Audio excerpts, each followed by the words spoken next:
at you, so you can't pre-prepare an answer. You already know it, actually. Oh, right, okay. How do you think the arts can benefit people with disabilities?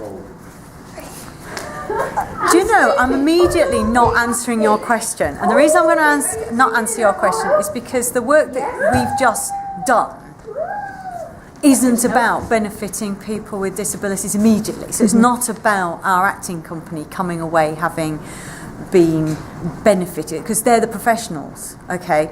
So in the context of what we've seen, I kind of almost chuck it back at you, but who benefited? Well, the audience benefited. I think the arts benefit people with disabilities like they benefit absolutely anybody. Do you know? It's a fun night out. You know, is one thing. It's a nice thing to do. I think the arts are the way that you process thinking. I think, we have life, we crack on with all the things about life and stuff, but the arts give us the space to kind of do a lot of thinking and processing. We are sentient beings. We need to do that process. That's what sets us apart from animals. It's not just all instinct, and the arts is the setting for that. Well, that's true of anybody, isn't it? So I think that's a kind of bigger point. And I want to quote Heidegger, because I'm not myself a bit, but there's something about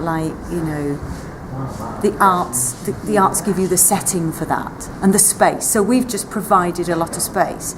The people with the disabilities have just provided the space for the participants, who, as far as I'm aware, aren't particularly self-identifying as disabled, but I'm willing to bet there will be a percentage of disabled people within that demographic, because you can't have a room full of people without there being that case. So if that's as high as it is, then the arts have got to be accommodating and thinking about disabled people, because there's a lot of us around. Yeah. So I think all of that, I'm sure the actors today have benefited as actors. They've added another layer of experience and professionalism. They've had a really good look at analysing what they could improve on, recognising what were successes. So they've benefited as professionals today, but I'm not sure you were expecting that answer, in a sense, because you're kind of thinking, well, and there is this presumption, isn't there, that it's all focusing on them, and it isn't. Today, they were facilitating other people.